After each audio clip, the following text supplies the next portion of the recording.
সত্যি এই বছর আমাদের কৃষ্ণনগরে ঠাকুর মুখ তুলে চেয়েছেন। হ্যাঁ মহারাজ, ধান একেবারে পরিপূর্ণ হয়েছে। তা কবে ধান কাটা হবে পুটির বাবা? ধান তো একেবারে পেকেই এসেছে, সপ্তাহখানেকের মধ্যে ধান কাটতে হবে। বেশ বেশ, তাহলে তো ভালোই হলো। এই মাসের শেষের দিকেই তো নবাব বাহাদুরকে শস্যের খাজনা পাঠানোর কথা। হ্যাঁ মহারাজ, এবারে নবাব বাহাদুর খুশি হবে। ঠিক বলেছো গোপাল।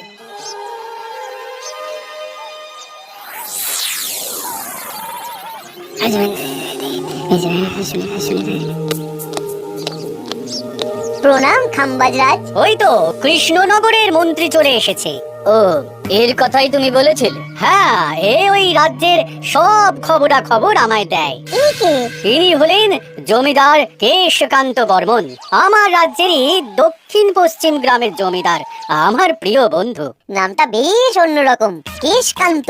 আসলে ওদের বংশ পরম্পরায় সকলের উন্নত ঘন কেশ আছে, তাই ওদের পরিবারের সবারও নামে একটা করে কেশ আছে। আমি খাম্বাজরাজের সৌমিত্র এবং সুপরামর্শদাতা। কিছুদিন আগে আমার মাথায় খুব খুশকি হচ্ছিল, মাথার চুল পাতলা হয়ে আসছিল, কিন্তু আমার পরামর্শে একটা তেল মাখতেই মহারাজের মাথার চুল এখন ঘন হয়ে উঠেছে। আর কোনো সমস্যা নেই। বাবা বাবা, ভালো ভালো ভালো। এবার তাহলে কাজের কথাটা বলে দিন। এবারে তো শুনলাম তোমাদের রাজ্যে অনেক ধান উৎপাদন হয়েছে, তাই স্বাভাবিকভাবে নবাব বাহাদুরের কাছে রাজস্ব অনেক বেশি দেবে, তাই তো? হ্যাঁ, এবারে রাজস্ব দানে কৃষ্ণনগরে প্রথম হবে। না, তা হবে না। নবাবের কাছে অত ধান পৌঁছবে না, এমনকি কৃষ্ণচন্দ্রের কাছেই চাষিরা বেশি ধান রাজস্ব দিতে পারবে না। সেটা কি করে হয়? পাকা ধানে মই দিতে হবে। বললাম না, ও আমার সুপরামর্শদাতা। হ্যাঁ, আমার মন্ত্রীকে বাণিজ্যের কাজে বাইরে পাঠিয়েছি কিছুদিন, তাই কেশকান্ত মাঝে মধ্যেই আমার কাছে আসে, গল্প গুজব করে আর সুপরামর্শ দেয়। কিন্তু আমি কি করব? তুমি রাতের অন্ধকারে চাষিদের ধান জমিতে পাকা ধানে মই দিয়ে দাও। এমন ভাবে কাজটা করবে যাতে কাক পক্ষীতেও টের না পায়। তাতে আমার লাভ? প্রত্যেক বছর নবাব রাজস্ব দানে বিজয়ীকে 3000 মোহর দেয়। আমি তোমাকে তার থেকে 1000 মোহর উপহার দেব। 1000 মোহর? হ্যাঁ হ্যাঁ, যাও যাও যাও, কাজটা শুরু করে দাও। আচ্ছা।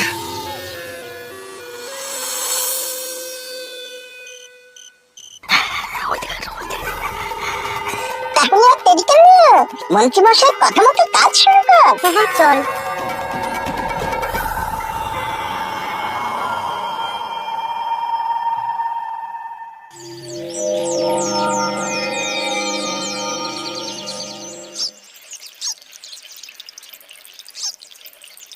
এবারে তো চাষাবাদ বেশ ভালোই হয়েছে।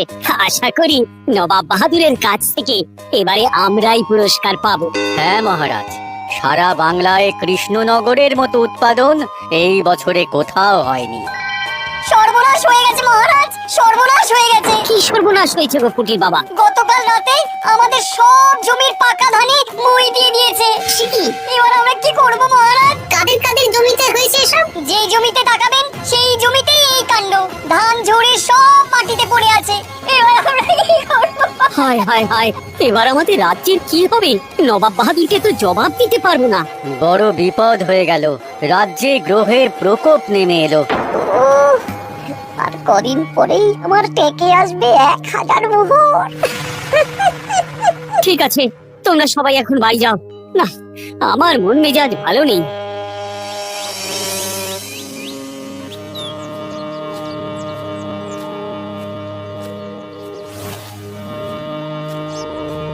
ওগো, তুমি শুনেছো কি হয়েছে? পুটির মা হাউ হাউ করে কাঁদছিল গো। হ্যাঁ গিন্নি, পুটির বাবা কয়েকজন চাষি ভাইদের নিয়ে রাজসভায় এসেছিল। শুনলাম রাতারাতি কে বা কারা চাষ জমিতে পাকা ধানে মই দিয়েছে। কত বড় সর্বনাশ হয়ে গেল বলো। কি হবে গো? কি যে হবে ভগবান জানে। বলি তুমি পারলে না পুটিদের একটু সাহায্য করো। হ্যাঁ, আমি মনে মনে ভেবেই রেখেছি বুঝলে, এবার বেতন পেলে পুটিদের বাড়িতে মাসোহারার জিনিসপত্র দিয়ে আসবো। নবাব বাহাদুরের কাছে মহারাজ খাজনা কিভাবে দেবেন সেটাই তো বুঝতে পারছি না। আপনি এত চিন্তা করবেন না, রাজবাড়ির ভাড়ার থেকে আপাতত কিছু বস্তা ধান পাঠানোর ব্যবস্থা করুন। তারপর নবাব বাহাদুরের কাছে গিয়ে বলবেন আস্তে আস্তে সব দিয়ে দেবেন মহারাজ। তাই করতে হবে, তাছাড়া তো আর অন্য কোনো উপায় দেখতে পাচ্ছি না। কিন্তু এবারে আর আমাদের মান রক্ষা হবে না। দেখি 2-1 দিনের মধ্যেই যতটা সম্ভব ভাড়া থেকে ধান পাঠানোর ব্যবস্থা করব।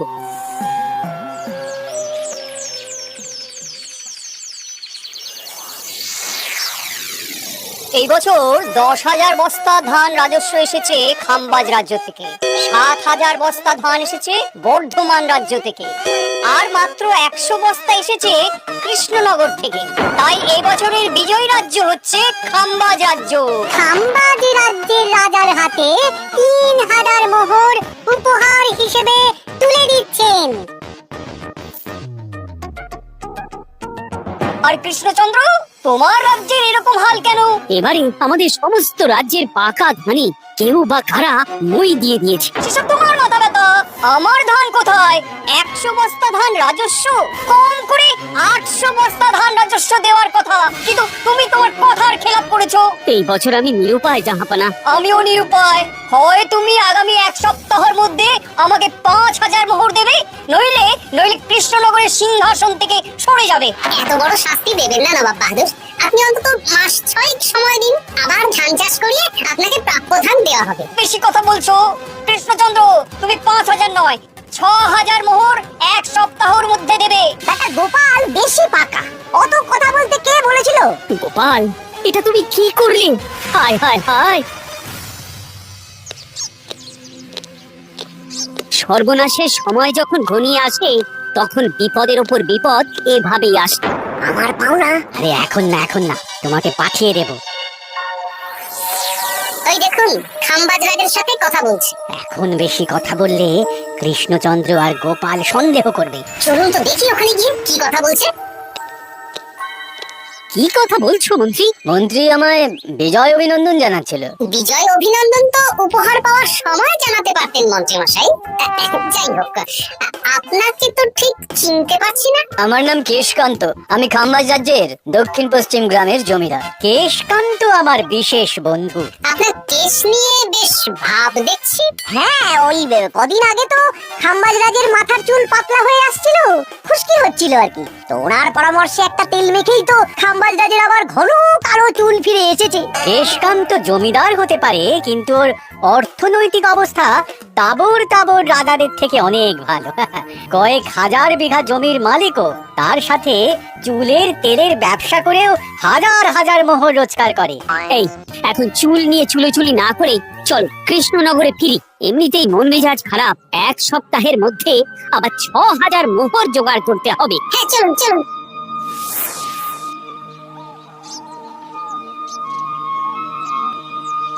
আচ্ছা মন্ত্রী মশাই, আপনি এই কেশকান্ত জমিদারের ব্যাপারে এত কিছু জানলেন কি করে?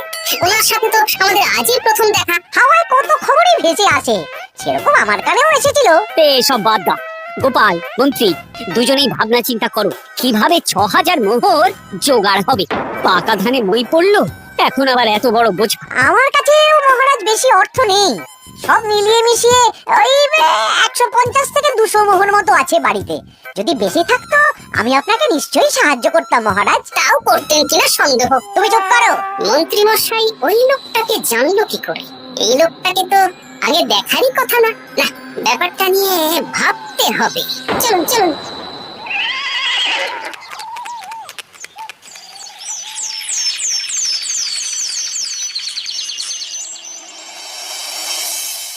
বুঝলে গিনি, 1 সপ্তাহের মধ্যে মহারাজকে 6,000 মোহর জোগাড় করতেই হবে, নইলে সিংহাসন ছাড়তে হবে। এখন কিন্তু আমাদের উচিত মহারাজের পাশে দাঁড়ানো। কিছু ভেবেছো কি? আপাতত আমার বিয়েতে পাওয়া আংটি বন্ধক রাখবো, আর তুমি যদি আমার যে দুটো গয়না কাটি আছে ওগুলো বন্ধক রাখো, পরে আস্তে আস্তে ছাড়িয়ে নেবো খন। দেখি বাকি সভাসদদেরকেও বলবো, যে যতটা পারে। তারপর ভগবানই ভরসা।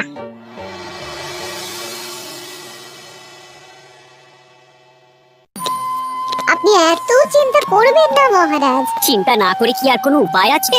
সিন্ধুকে যা আছে তা দিয়ে 3,000 মোহর হয়ে যাবে, কিন্তু তারপর আর কি করব? এবার কি নিরুপায় হয়ে জায়গা জমি বিক্রি করতে হবে? কিছু একটা করতেই হবে। আপনি গোপালকে একবার বলে দেখুন, প্রত্যেকবার যখনই বিপদে পড়েছেন তখন গোপালই আপনাকে বাঁচিয়েছে। দেখি আগামীকাল রাজসভা শুরু হওয়ার আগে গোপালের সাথে ব্যাপারটা নিয়ে আলোচনা করব।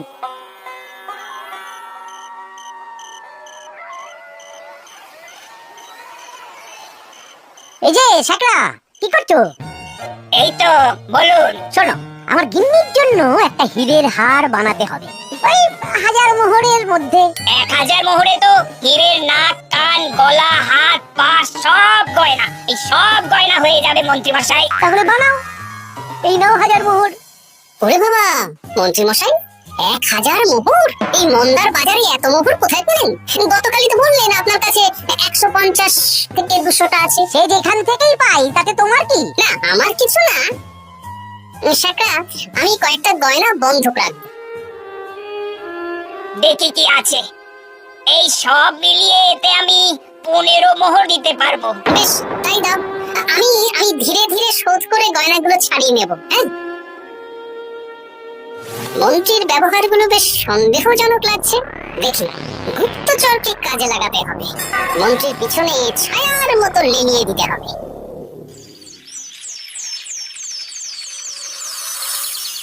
মহারাজ, আমি চেষ্টা করছি আপনার এই মোহর কিভাবে জোগাড় করা যায়। আপ্রাণ চেষ্টা করছি। দেখো বা, আমি 3000 মোহর পারবো, কিন্তু তার বেশি হলে জায়গা জমি বেচতে হবে, হাতে যে বেশি দিন সময়ও নেই। আচ্ছা মহারাজ, দেখছি। তবে মন্ত্রী মশাই চাইলেই আপনাকে 1000 মোহর দিয়ে সাহায্য করতে পারতেন, কিন্তু উনি তা না দিয়ে ওনার গিন্নির গয়না বানাচ্ছেন, হীরের গয়না। দেখি, মন্ত্রী তো কালকেই বললো ওর কাছে 150 থেকে 200 মোহর আছে মাত্র। 1000 মোহর কোথা থেকে পেল? সে উনিই জানেন। তবে তার খবর খুব তাড়াতাড়ি আশা করি পেয়ে যাব মহারাজ।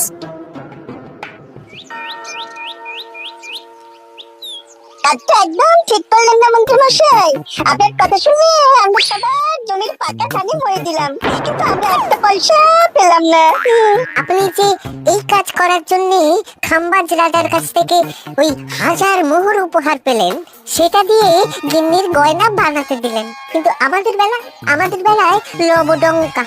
তোদেরকেও দেবো, একটু সবুর কর। আরে গিন্নির মাথাটা ঠান্ডা করি। না না, আমাদের এক্ষুনি চাই। এক্ষুনি কি করে দেবো? আমার হাত খালি। আচ্ছা আচ্ছা, ঠিক আছে, এই নে 2 মোহর ধর, 2 ভাই ভাগ করে নে। পরে আরো দেবো। এটা কিন্তু ঠিক না। এসব আলোচনা খোলামেলা জায়গায় করা উচিত না। উফ, পরে তোদের সাথে কথা বলবো, এখন যেতে দে, বাজার করব, তারপর আবার রাজসভা আছে। আচ্ছা, এই ব্যাপারটা মহারাজকে আর গোপাল দাদাকে জানাতে হবে। গোপাল দাদা, মহারাজ আসল খবর পেয়ে গেছি। কি খবর? আমি একটু আগে শুনলাম। কাজটা একদম ঠিক করলেন না মন্ত্রী মশাই। আপনার কথা শুনে আমরা সবার জমির পাকা ধানে মরে দিলাম, কিন্তু আমরা একটা পয়সা পেলাম না। তোদেরকেও দেবো, একটু সবুর কর। মন্ত্রী, আমি না তোমাকে বেরেই ফেলবো। মহারাজ, মন্ত্রী মশাই এখানে গৌণ। উনি অর্থের লোভে এসব করেছেন, আর ওনাকে দিয়ে করিয়েছেন খাম্বাজ রাজ। হ্যাঁ, যাতে এবারে বিজয়ী হতে পারেন। তাই আপনি এই খবর পাঁচকান করবেন না মহারাজ। আমি খাম্বাজ রাজ আর ওই কেশকান্তর কাছ থেকে ক্ষতিপূরণ ঠিক আদায় করে আনবো। কিন্তু কিভাবে? শুনুন তাহলে।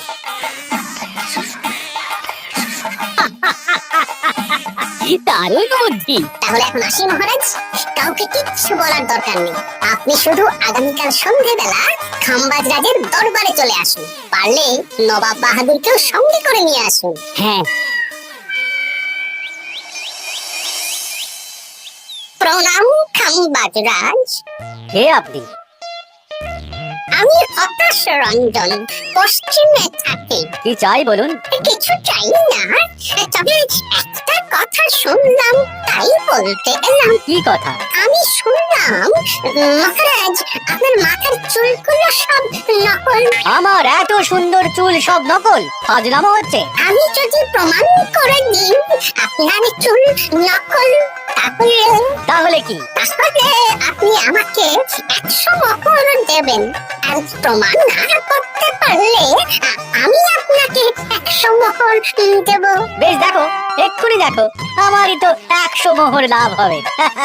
এখনই না, আজ সন্ধ্যেবেলায়। বেশ বেশ, তখনই এসো। এবারে জমিদার কেশকান্তর বাড়ি যেতে হবে। জমিদার মশাই বাড়ি আছেন? কে মশাই আপনি?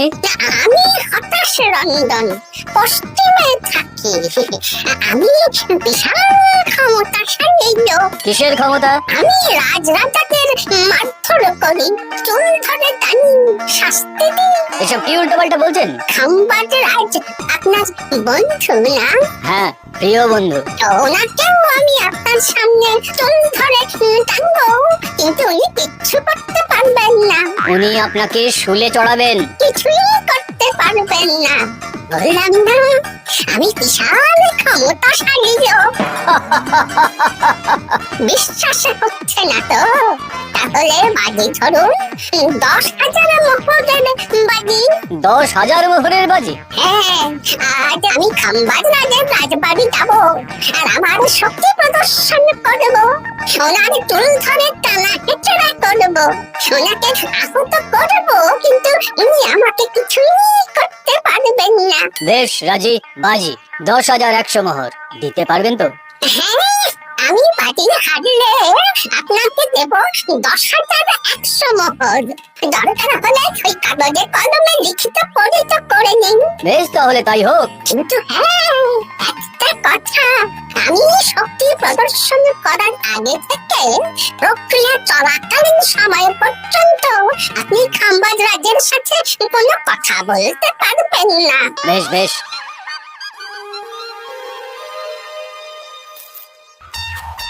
তাহলে শুরু করি। শুরু করো। এবার আমি প্রমাণ করেই ছাড়বো।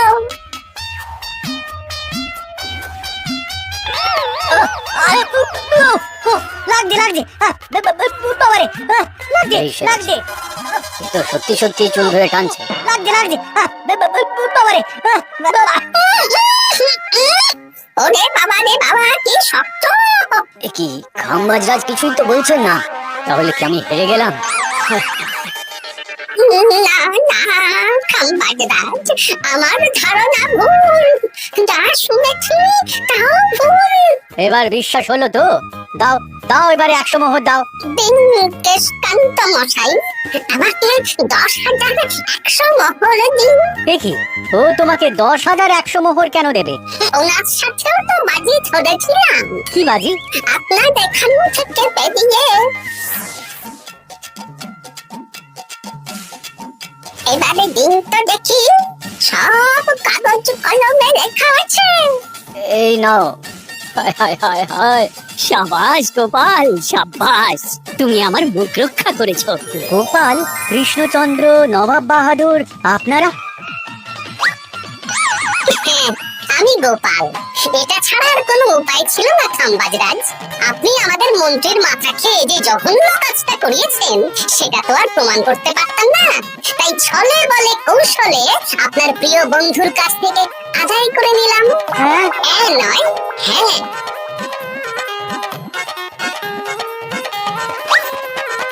এই নিন মহারাজ। এতে কত মোহর আছে? 10,100 মোহর। এর থেকে 100 খাম্বাজ রাজকে দিন, 6,000 নবাব বাহাদুরকে, আর বাকিটা আপনার কাছে রাখুন। এত ধান নষ্ট হলো। কৃষ্ণচন্দ্র আমাকে সবটা বলেছে, আর ওর মন্ত্রীকেও নিয়ে এসেছি। ধোলাই খেয়েই সব বলে দিয়েছে। এই, কে আছো? কৃষ্ণনগরের মন্ত্রীকে নিয়ে এসো।